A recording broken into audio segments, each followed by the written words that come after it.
Hey everybody, I'm Natalie. Welcome to Clarified. So I don't know, it's something I've been thinking about doing for a couple weeks now. So I used to be a really big Candace Owens fan. Big. Every day it was like kind of a ritual. At some point in the day, grab my coffee, sit down, watch her. I really enjoyed her. And I think I started watching her maybe 3 years ago, roughly, give or take. I'm going to tell you why I stopped watching her, and it's not going to be what you think. I know there's all this stuff going on about her conspiracies on the Charlie Kirk death, but for me, it actually goes way the heck back, farther than that. So when I was first really enjoying her, she was on a show called PragerU. Then she moved on to a platform called Daily Wire, and then she went independent. So I was still really enjoying her till she went independent. And I remember when she was first independent, like her own show, The Candace Show, I was really enjoying her. And then one day she went off about what a horrible person Taylor Swift is. And I don't mind that. Like, you can, dislike any pop star, movie star. Like, I don't mind that at all. Like, I don't care. And so I'm just like, okay, whatever. She doesn't like her. It's not her cup of tea. Fair enough.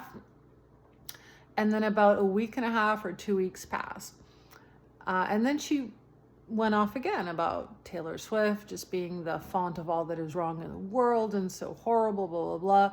And I was like, oh, okay, whatever. Like, obviously she has passionate feelings about Taylor Swift. And I was like, okay, again, whatever, like kind of let it go.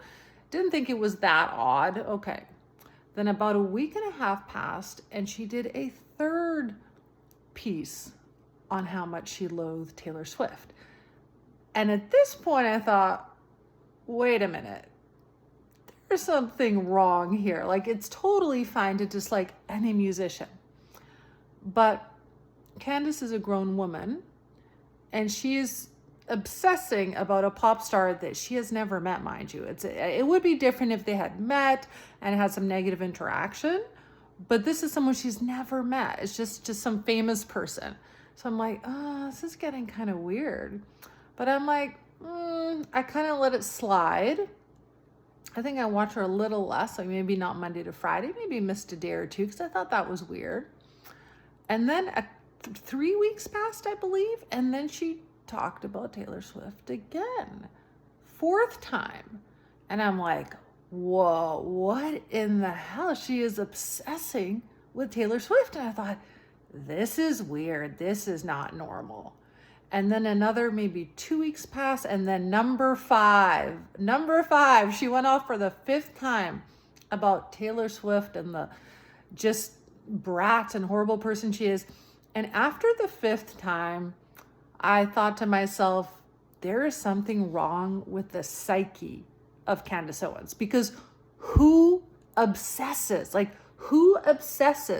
over somebody they have never met? How can you be convinced someone you have never laid eyes on is a monster? Right? How?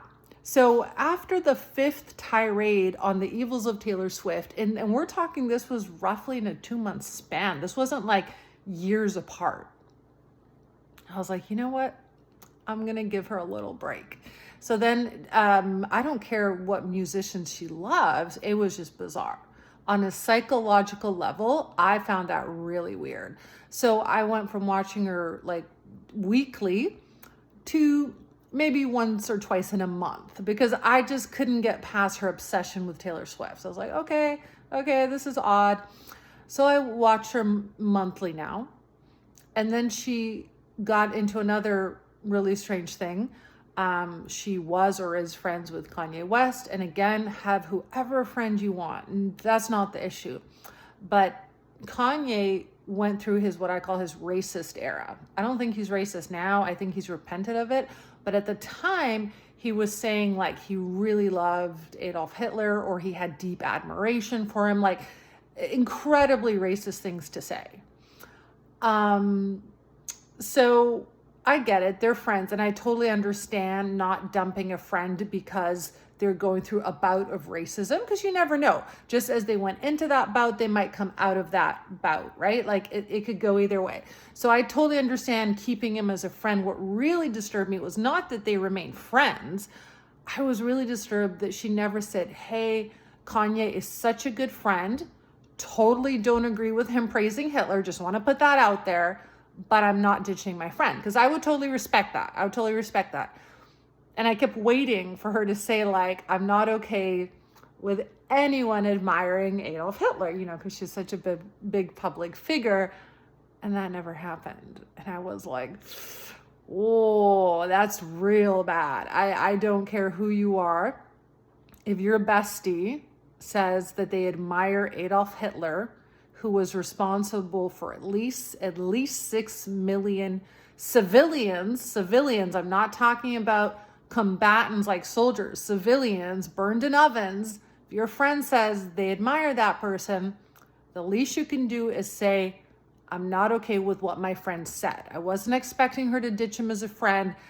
So after that, I was like, ooh, even less. So then I would watch her maybe, I don't know, once every 3-4 months, just kind of like check in, like what's on the podcast. And I was really like, you know, the Taylor Swift thing, saying nothing against, you know, saying like, hey, I'm not okay with the racist comments my friend is making.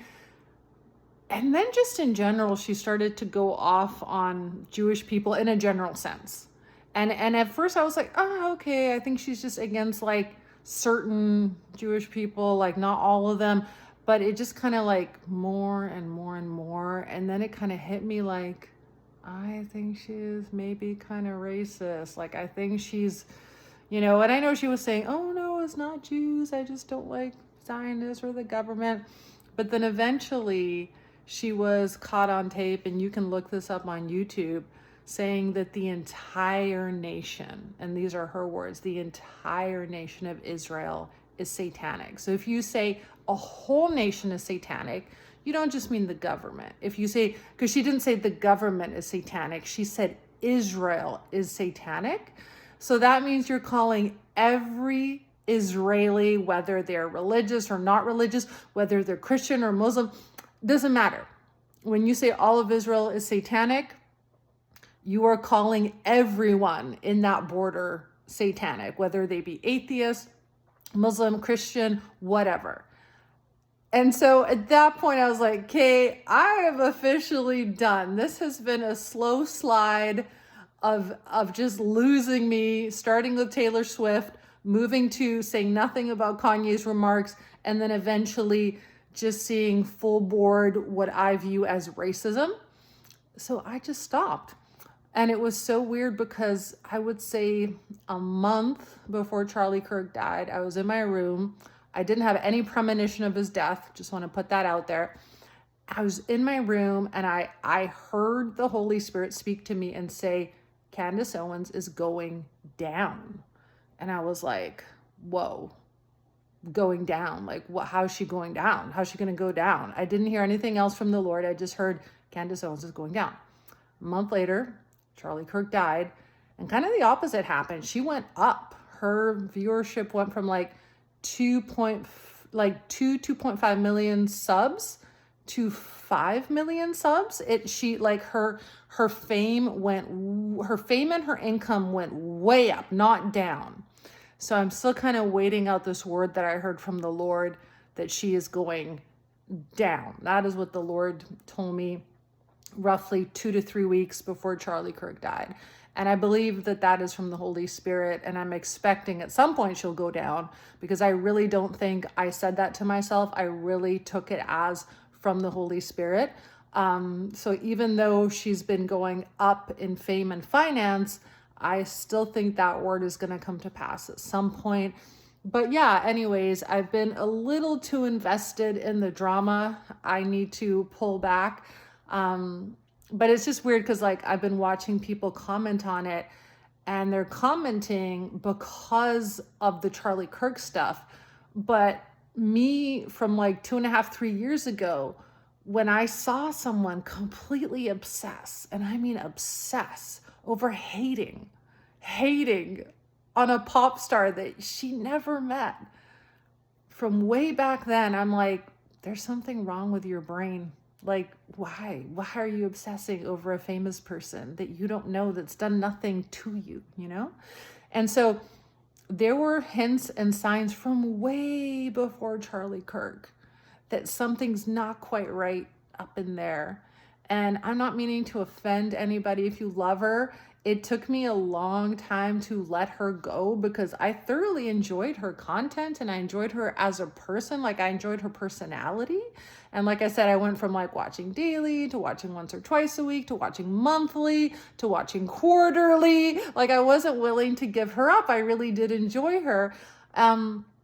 But yeah, it's just, she's taken a very sad turn and a very sad demise. And I honestly hope that when she does go down, and I believe that God gave me a true prophetic word, I hope when she does go down that, and I don't say this in a cruel way, but I hope she goes down so hard that she has a real conversion, because I don't think she's a Christian. I think many people call themselves Christians who are not, and I think she's one of them. And I really hope that, not if, but when she goes down, as that is what I heard, I hope she finds Christ. I hope she finds him. I hope she finds all the forgiveness, all the healing, and all the love, because that would change her world in ways that she couldn't fathom. And I hope good things for her. I don't feel anger towards her, but I just cannot support her channel anymore. And I just wanted to like share my thoughts as someone who used to really enjoy her. And I just can't support someone who's like jumped off the deep end. So yeah, I just wanted to throw my 2 cents in. My name is Natalie, and this has been Clarified.